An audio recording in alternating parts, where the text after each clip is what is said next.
Power Rangers SPD es una serie amada por todo el mundo, tanto por los que crecieron en la era Disney como varios que vinimos antes y muchos que vinieron después. Pero ¿sabías que casi no contamos con esta increíble serie y con su maravillosa historia? Así es, la Casa del Ratón quería realizar básicamente tantos cambios que iba a matar esta idea original. Hola y bienvenido a PBZ. En el día de hoy vamos a explorar la que para muchos no solo es la mejor serie de una era, sino también de toda una franquicia. Además de que vamos a ver cómo Disney le puso palos en la rueda del primer al último episodio a esta producción, intentando destruirla. Como siempre, por partes. Para poder apreciar el trabajo titánico que fue SPD, es necesario entender un poco sobre en qué lugar se encontraba la franquicia en ese entonces. Luego de la venta de Power Rangers a Disney durante la preproducción de Fuerza Salvaje, digamos que el ratón quería reforzar su catálogo de productos para varones, pero sin realmente querer hacer nada nuevo. Debido a que la producción pudo seguir en Nueva Zelanda costando mucho menos, es que no cancelaron el proyecto. Eso implicó un proceso de iniciar desde cero. Atrás había quedado el equipo creativo que nos dio mega clásicos que iban desde Power Rangers en el espacio hasta Fuerza del Tiempo. Eso implicó una curva de aprendizaje por el nuevo equipo productivo muy acelerado, donde tenían que entender el producto, tenían que lograr una afinidad con Toei Animation y el Sentai, y además aprender a saciar las necesidades de Bandai, con la dificultad agregada de un Disney que puso menos presupuesto de lo normal a partir de esta temporada, algo que por ejemplo se tradujo en no tener siempre el dinero para poder crear música exclusiva como pasaba en la era Saban. Luego de la curva de aprendizaje que fue Ninja Storm y hasta cierto punto Dino Trueno, llegó el momento de brillar de Greg Arowitz, productor, director y guionista de SPD, quien tomó las riendas de un proyecto de esta escala por primera vez, teniendo que hacer lo necesario para probar a Disney que la franquicia merecía seguir existiendo y que podía hacer mucho más. Una particularidad importante de este director es que parte de su trayectoria profesional lo llevó a participar en equipos productivos de utilería, por lo que incluso metió mano en la fábrica de elementos clave físicos dentro de esta serie. Para que lo dimensiones, él fue el encargado de esculpir el busto que sería la base para hacer la cabeza de Doggy Kruger, e incluso fue él quien la pintó a mano, retocando detalles hasta un día antes de que iniciara la filmación. Eso nos permite ver que ya de entrada SPD es un proyecto muy diferente a lo que vino antes. Es una entrega muy personal con una visión única al mando que estuvo metida en todas las etapas productivas de la serie. Hasta hizo cambios de la historia en medio de la postproducción mientras editaba. Otro aspecto que creo que es importante entender de Greg es que debido a su experiencia laboral logró ser muy ambicioso sobre lo que quería poner en la pantalla, pero entendiendo la logística necesaria para hacerlo sin delirar con los costos. Un ejemplo de eso es que Power Rangers Super Patrulla Delta contó con el que es hasta la fecha el set más grande de la historia de Power Rangers, The Magnificence, la nave del villano principal. Sin necesidad de construir paredes, sino arcos gigantes con tejidos orgánicos, el man y su equipo crearon un espacio enorme que además generaba la ilusión de ser todavía más grande de lo que ya era. Todo debido a que seguía un estilo impresionista donde hay fondos sugeridos y no realmente detallados. Para el colmo, hicieron que sus detalles en el centro sean modulares, permitiendo crear infinitas habitaciones dentro de la nave, tan solo cambiando poco y nada. Lo mismo ocurrió con la ciudad del futuro. Power Rangers SPD ocurre en el lejano futuro de 2025, ya no tan futurístico, pero lo que lograron hacer es utilizar locaciones que se veían futurísticas en Nueva Zelanda y tan solo construyendo algunos módulos lograron crear habitaciones nuevas para la base de SPD o locaciones específicas de la ciudad en ese tan lejano futuro en aquel entonces. Podríamos decir que con la experiencia y visión de este autor a la cabeza vinieron grandes ventajas y también múltiples problemas, especialmente al intentar vender la idea de que Power Rangers podía ser una gran serie para niños con un impacto muy importante como lo había sido en el pasado durante la época de Saban, aunque era algo difícil de lograr por las limitaciones que fue poniendo el ratón desde el minuto 1 de la producción. Pero por otro lado tenían una ventaja enorme y es el material de base que venía de la mano del Sentai. Estoy hablando ni más ni menos que de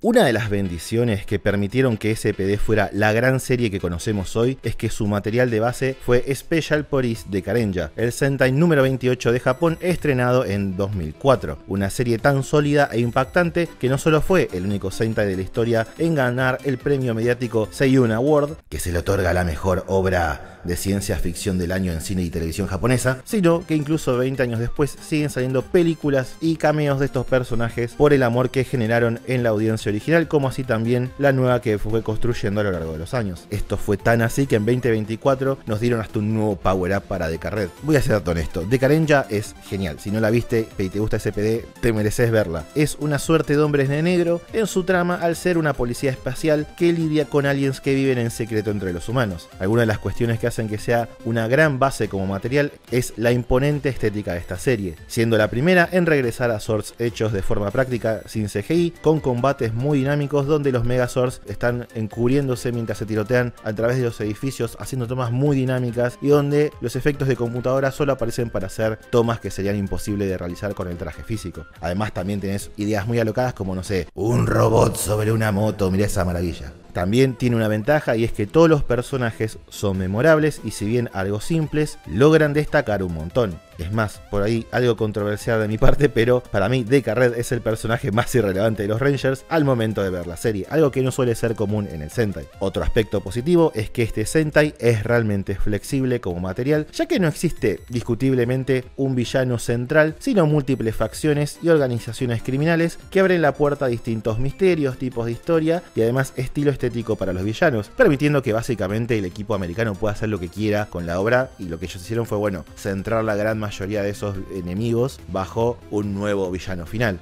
En cierto sentido, Karenja es legítimamente una serie del género policial con todas las letras que simplemente agrega un factor de ciencia ficción en su ecuación. Una maravilla, de nuevo, gran serie. Además, un detalle muy interesante que noté al estar preparando este video es que Arrowitz reflexiona sobre Karenja. Mientras otros showrunners de Power Rangers al hablar del Sentai lo pensaron como metraje sin contexto, este tipo legítimamente conoce Karenja y se pone a hablar de la misma, conoce los personajes y además reflexiona sobre las decisiones que tomó Arakawa y su equipo desde Toei para hacerla, y ahí pensar, bueno, ¿cómo afecta esto a mi historia si lo modifico? ¿Qué pasa si cambio esta idea? ¿Qué pasa si dejo esta idea? Es muy interesante, el tipo realmente se tomó en serio el material y los elementos que podía ofrecer. Y está buenísimo, porque ahí ves que todo detalle del Sentai fue tomado en cuenta para resolver hasta la más mínima problemática de coherencia interna potencial que podría tener SPD. Por ejemplo, la estética de los aliens originales de Super Patrulla Delta es bastante realista, se sienten como seres vivos, de hecho parece cosmética de película, lógica que incluso Greg tomó en cuenta al momento de rediseñar a Kruger y adaptarlo. Lo hizo menos furro y más extraterrestre. El problema está en que varios de los aliens de Deca Ranger no se ven tan realistas y no existe un presupuesto real para modificarlos para la serie de SPD. Entonces, ¿cuál fue la solución? Levantar un concepto de Ava Ranger, de que los monstruos son dibujados, y crear un personaje que se encargue de crearlos en la forma de, bueno, la pequeña Mora. Es interesante porque es cierto, varios de los trajes de monstruos de Deca, al ser de un solo uso por episodio, más la lógica y estética histórica del Sentai, los hizo bastante incompatibles. Digamos que son diferentes y visualmente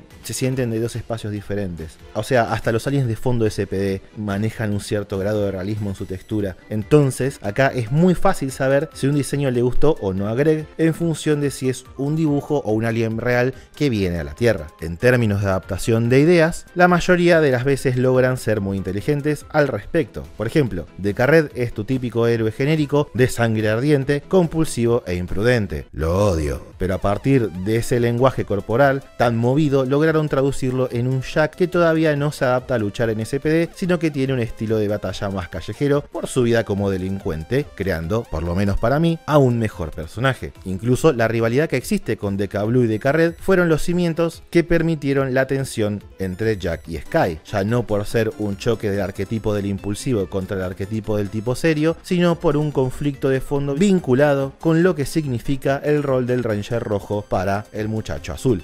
Dicho esto, Dekaranger no es todo luces y colores para su adaptación. En algunas contadas oportunidades, el metraje no es del todo compatible con lo que quieren mostrar en ese episodio de SPD, creando pequeñas incoherencias. Tomemos un ejemplo. En el capítulo 3, la serie necesita mostrar que Jack, entre comillas, lidera. Entonces utilizan el metraje de Deka, donde van a combinar los swords exitosamente por primera vez. Algo que en la versión japonesa habían mostrado en los entrenamientos que había sido un fracaso hasta ese entonces. Por lo que mientras en la versión de Toei tiene sentido y es triunfal que el Pat Striker finalmente logre agarrar los brazos del mecha luego de tantos fallos, demostrando que Deka creció un poco en sus habilidades, acá en SPD el Delta Runner 1 agarra a los otros Zord para demostrar que hay liderazgo antes de que los personajes sepan que los vehículos se combinan. Mi pregunta es, ¿qué de esta acción demuestra liderazgo? ¿Los está moviendo por algo? ¿Los está forzando a movilizarse a su voluntad? No tiene sentido. Son detalles que por supuesto no rompen la serie para nada, pero son algunas de esas pequeñas incompatibilidades que surgen cuando tenés una serie que prioriza una visión clara sobre lo que quiere contar en lugar de simplemente adaptar el Sentai sin pensar mucho más en el asunto. Ahora, una desventaja que surge con adaptar Dekaranger es que por el hecho de que Power Rangers cada vez tiene menos episodios, eso se tradujo en que su preproducción con los años estaba cada vez más cercana a la preproducción de Toei, y para SPD, por lo menos como dijo Greg, tuvieron que empezar a escribir una temporada con tan solo entre 3 y 5 capítulos disponibles de la serie japonesa. Eso trae varios problemas de interpretación y volantazos, por así decirlo, que se tuvieron que pegar. Por ejemplo, sabían que Deka Master estaba en camino para ser, entre comillas, el sexto Ranger, pero no sabían que venía Deka Break o Reversion Succubus Hell. En algunos casos esto demostró una enorme astucia y resiliencia, ya que lograron adaptar a Succubus en Morgana, es decir, agarraron algo que ya tenían y los combinaron y pareciera que fuera planeado así desde el principio, pero en otros casos la situación no salió tan bien. Por ejemplo, Deka Break como el sexto Ranger es una historia de tristeza al ser adaptado como Omega. Al no saber de antemano que existía un séptimo Ranger, jamás se hizo el planeamiento del presupuesto para un sueldo de un protagonista más, y obviamente Disney no iba a torcer el brazo con el dinero. Entonces no les quedó más opción que volver a Sam un Ranger sin forma humana, porque pagarle a un actor de voz es menos del 20% que a un actor que aparece en cámara. Una tragedia absoluta. Trágico porque limitó mucho lo que pudieron hacer con Omega, pero es el precio que se paga cuando te ves forzado a iniciar una producción casi a ciegas y tu jefe es una rata inmunda en más de un sentido. Y la peor parte del asunto, el presupuesto reducido más de lo normal no fue la peor de las trabas que puso Disney. A Disney no le importaba Power Rangers, lo habían comprado para usar lo que ya existía para rellenar programación para chicos y no mucho más. Siguieron la serie más que nada por la puja interna de la producción, también por Bandai, y algunos contratos heredados de Saban que se tenían que cumplir con Toei. En definitiva, la era Disney nace y muere con mala gana. Todo mérito que se haya conseguido a lo largo de estas series tiene que ver con la fuerza de voluntad de las distintas producciones involucradas. Para el colmo, ya para la época de SPD, Disney estaba empezando a relojear la posibilidad de comprar a un Marvel que se estaba debilitando poco a poco, algo que ocurriría 4 años después, por lo que su atención, energía y especialmente dinero estaban cada vez menos disponibles. Año a año, Power Rangers necesitaba luchar más para justificar su existencia, llegando a casi a ser cancelada en reiteradas oportunidades. Ahora, el problema de partida con SPD fue el target que quería Disney con la serie. Para el ratón, Dino Trueno había sido creada para niños de no más de 7 años, y ahora creía que el target ideal para la franquicia tenía que ser niños de 5 años. Eso implicaba cambiar el tono de casi todo a algo más comedia. Sufrieron fuertes críticas de los ejecutivos a los guiones, pidiendo que fueran más simples, incluso aislados, cosa de que no importe el orden en que se vean los capítulos y que no existe un drama en la narrativa. Literalmente una antítesis total de lo que terminó siendo SPD.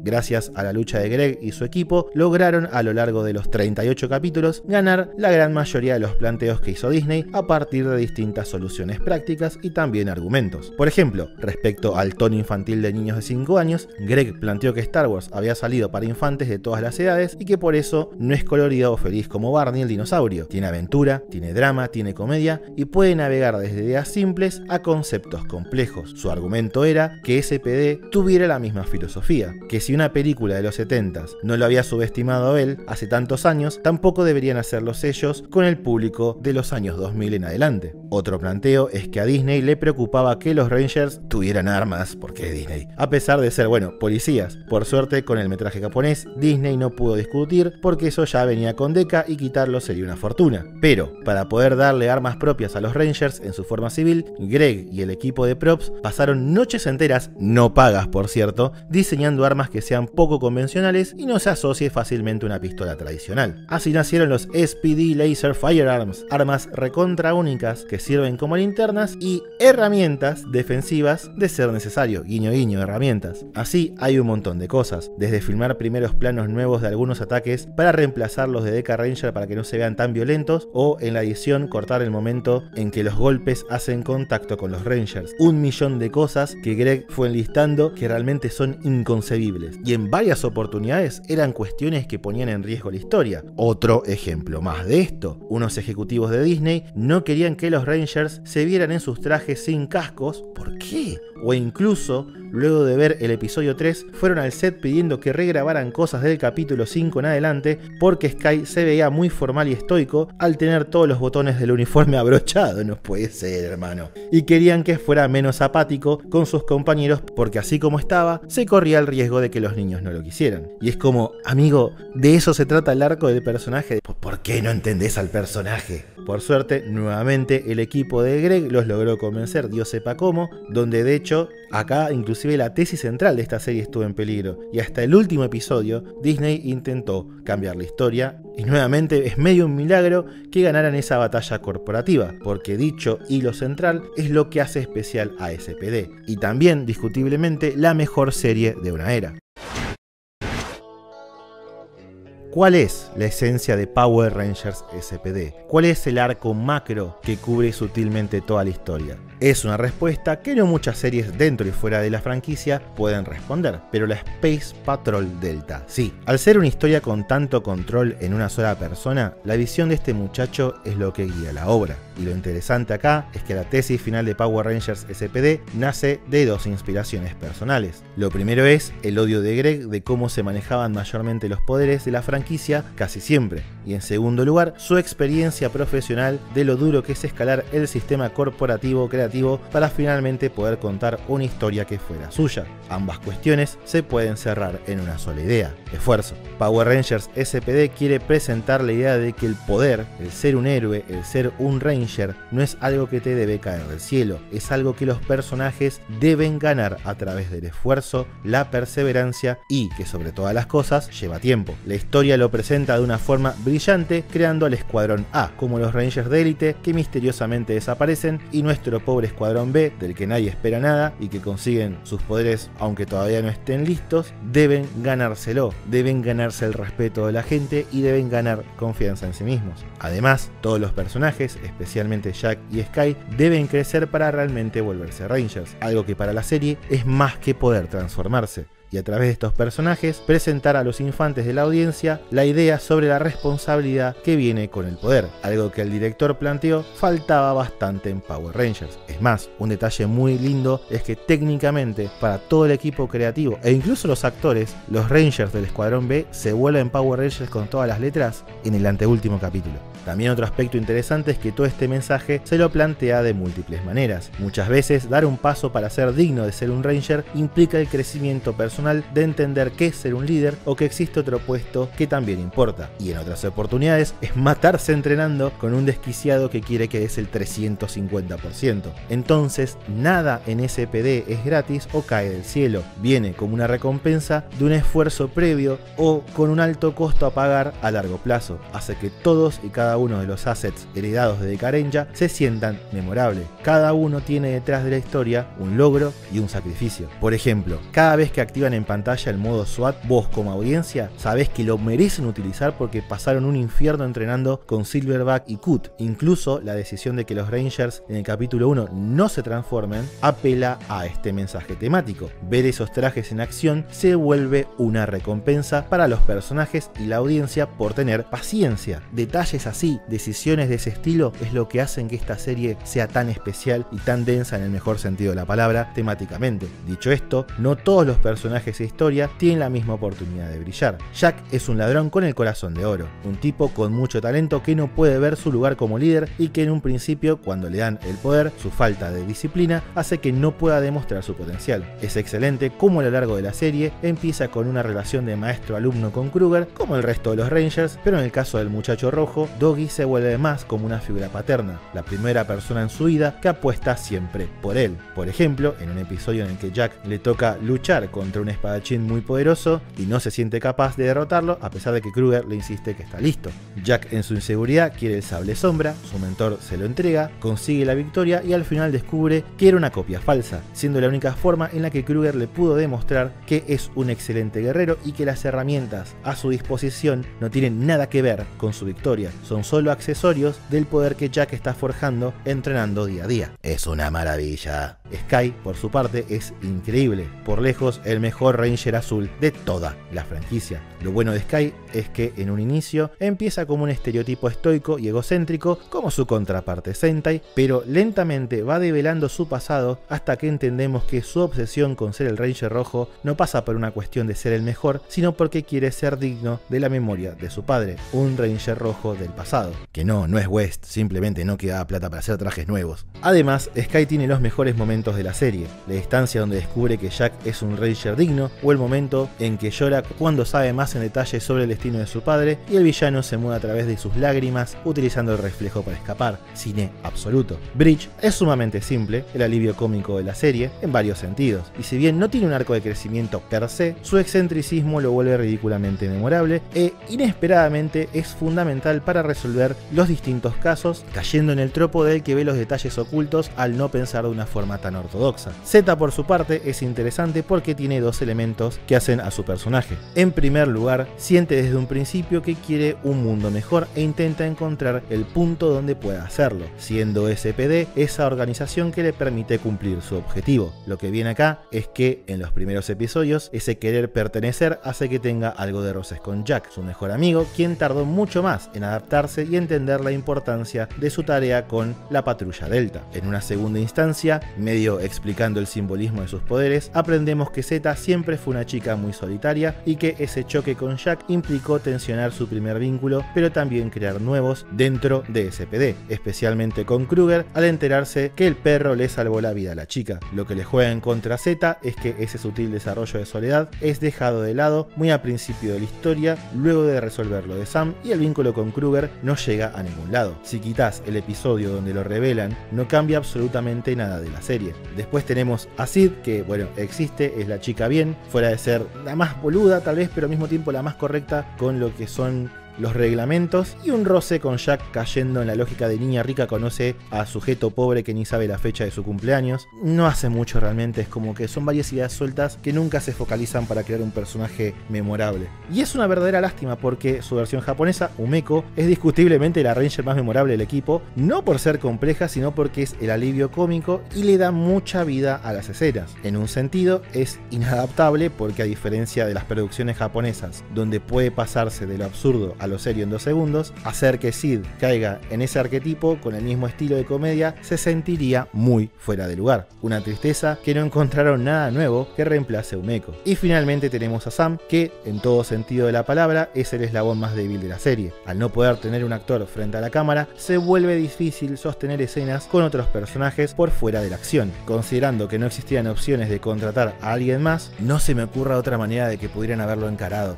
a menos que algún actor ya existente tome el rol. Lo interesante es que ahí solo estaba Boom, pero según la misma producción, no lo pueden volver el Ranger nuevo porque se pierde el mensaje de su personaje de que todos tenemos un rol importante en una estructura más grande, así no seas el que sale a combatir en primera línea. Dicho esto, hay dos cosas muy interesantes que lograron hacer gracias a toda la situación de Sam, una en base al Sentai y otra 100% original. Una de las cuestiones propias tiene que ver con que para justificar la diferencia de este Ranger estéticamente, en lugar de caer en que viene de otra rama de SPD, similar a lo que ocurre en Decarenja. Acá plantearon que vino del futuro y con eso la noticia de que los Rangers van a perder, creando otro tipo de tensión en el cast e incluso a uno como audiencia le hace prestar más atención a las cosas que manda a robar el villano principal, que los Rangers ni registran que se van perdiendo, para ver qué tiene que ver con su victoria. Es como que de golpe aparece una nueva caja misteriosa que a uno, viendo la serie, le permite invertir todavía más en lo que está ocurriendo. Tristemente, Sam es solo un mensajero de esta idea y hace poco y nada para aportar a la misma, demostrando nuevamente que es un elemento de la historia y no realmente un personaje con dimensión. Por otro lado, al no tener acceso al personaje de carne y hueso, una muy buena idea por parte de la producción es que varios de los elementos de la historia de Deca Break fueron exportados a otros Rangers para hacerlos más sólidos. Por ejemplo, esa escena de Sky donde llora y el prisionero escapa a través de sus lágrimas es una escena de Deca Break. El contexto es totalmente diferente, pero la iconografía que surgen de esas tomas, en este caso recreadas, es espectacular. También tenemos a Doggy Kruger, que es maravilloso. Ojalá hubieran adaptado los lentes de sol, eso habría sido genial. Un gran mentor con paciencia infinita que tiene por detrás una trágica historia de fracaso al perderlo todo, incluso a sus compañeros, dándonos escenas muy épicas, pero también escenas duras y memorables.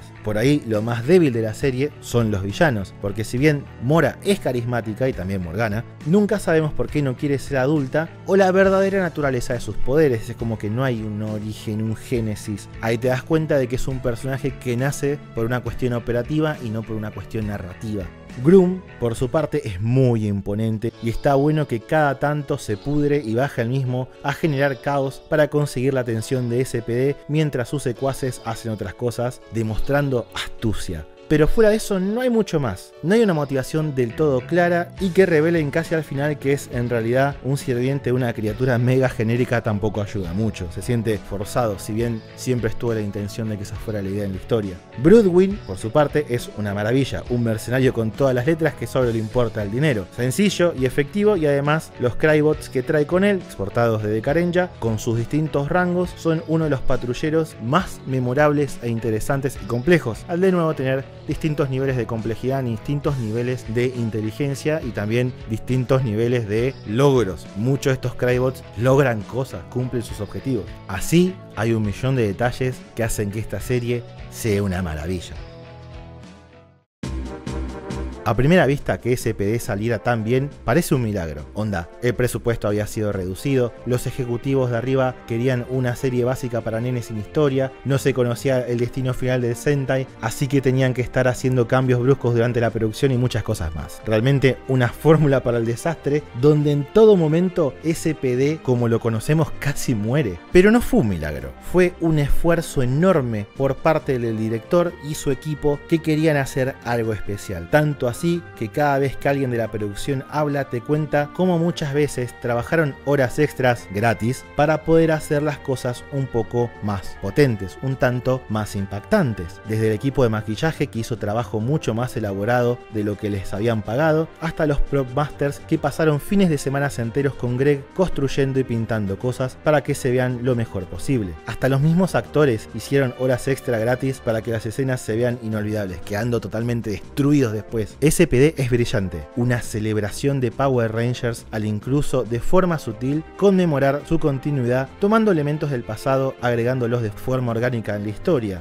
desde gente de Aquitar que podés ver en el fondo hasta que te explican que SPD tiene instalaciones y tal vez parte de su origen tecnológico en KO-35, el planeta de Andros de InSpace, y así hay un montón de pequeños detalles, un montón de pequeños guiños a sé que viste Power Rangers, disfrutemos este mundo juntos una vez más. Pero además la serie deja una lección casi poética al contar una historia que trata de enseñar sobre el esfuerzo y la paciencia, habiendo ella nacido de un gran esfuerzo y una gran paciencia. Es la historia de cómo un tipo recién llegado al puesto de showrunner quería contar su visión, su historia, y al trabajar en cada aspecto de la serie, desde el guión hasta pintar las paredes de los sets para conseguirlo, logró contagiar al resto de su equipo que también dio más del 100%, dando como resultado un proyecto que dio sus frutos, ya ya que fue la única serie de la era Disney que les fue lo suficientemente bien como para que la Casa del Ratón considerara hacer por un momento una segunda temporada, e incluso es la primera entrega en mucho tiempo en tener éxito con el público femenino, la única de la era Disney en lograrlo de hecho. Y te das cuenta de que Greg fue el corazón del proyecto, porque cuando empezó la preproducción de Fuerza Mística no lo volvieron a contratar y llamaron a showrunners más influenciables por las decisiones ejecutivas, mientras el resto de la gente, fotografía, maquillaje,